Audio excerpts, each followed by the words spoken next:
let's recap what's been going on with pDAI over the last week. There's almost too much to get into, and the news, whether it really was ever news or just mistakes at reading the blockchain or whatever it may be. Just to do a real quick recap is what I'm going to do. And frankly, you could have missed all of this and paid no attention at all. Actually, you could be not even a believer in pDAI and be totally ignoring it completely, and really none of this even affects you if you don't want to. I mean, if you're invested in the ecosystem and this narrative happens to be true and what many people think is happening is eventually going to happen, all that happens is you all benefit infinitely, maybe not infinitely, but a lot more maybe than if this wasn't happening. So it doesn't really matter. You don't have to buy pDAI. You don't even have to pay attention to any of this stuff. But I find it highly interesting. And, we've used the term crypto or DeFi utopia on this show before about like what Richard may be trying to create on Pulse Chain. And it would be a beautiful thing. So the wallet that's been suspected to be Richard Ment's 36.9 maker tokens from the main wallet last week. It voted yes on the open poll to collateralize pDAI on like the big overall poll that everybody was voting on. On that vote, it commented just "milady" simply, and there was all this stuff out there like substantiating like that was Richard Hart, blah blah blah blah blah. We saw that happen, and then literally like a day later, allegedly the executive. I'll fix the camera in a second here. Allegedly, the executive vote went through, pushing the whole plan to collateralize pDAI through. Supposedly, that's not what ended up happening. That wasn't actually true. So it wasn't collateralized, or excuse me, it wasn't actually voted on. Executively anyway. There was a mistake on the blockchain. People are spamming it and things like that. And some of those guys that read it, like 9 Iron Capital and Decentralized Me, admittedly made a mistake. So that happens. Of course, everybody comes out of the woodwork to victory lap pDAI and, oh, it's always been a scam. What are you guys doing? This is bull crap. Look, these guys are screwing up on chain.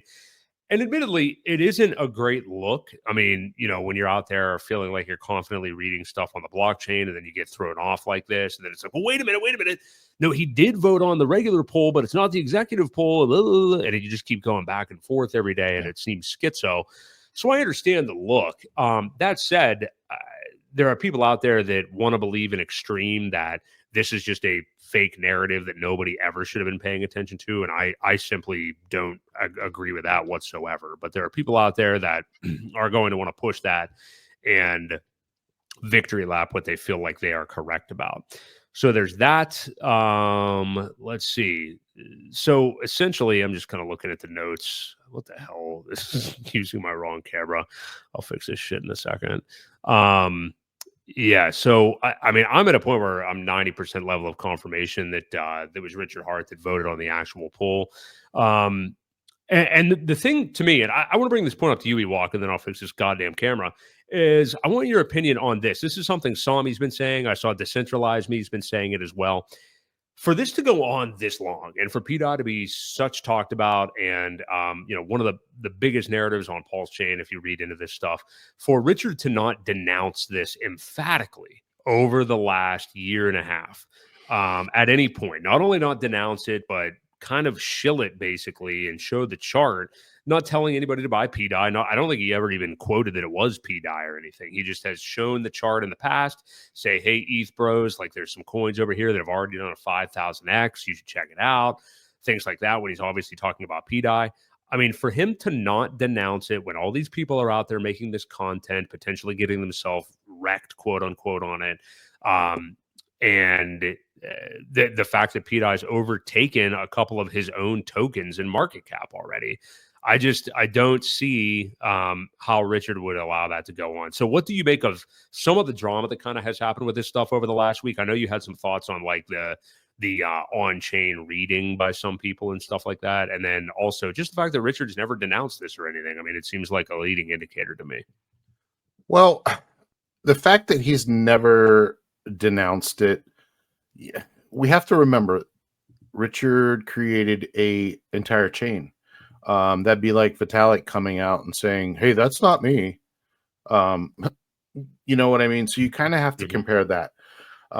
Is he going to say anything? I guess because people are using his name and he knows that. He knows people are pointing in his direction. There's been a lot of videos of like way back, but while this stuff was being created, about how to do it. And, he had said at one point it's on the list of things to do. And, he wanted to check some of the other protocols, things like that, whatever. So we know he had been thinking about doing it. So there's that. So you've got the other side of things where I believe that Richard has always taught delayed gratification. He's always shown that he's pretty good at shaking people out. For this reason, I don't think we want to see an immediate peg, because we know that there are people that are only buying in to multiply money. They're not doing it in support of the system, to support the whole ecosystem once it does peg, to move things into other things that are on chain, right? We know there are people that are here just to capitalize on some X's. That for that reason alone, I don't want to see an immediate peg. I don't, not that I even think it's still early to do that, because I believe you still need an oracle, which I don't think we have.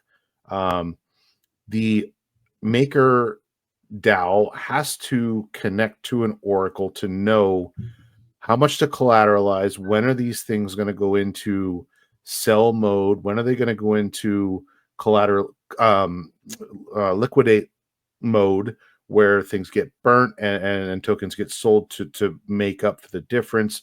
You need a bunch of bots that are buying and selling the price up and down as it goes up, and you know what I mean? So there's a lot of things that I don't think are in place.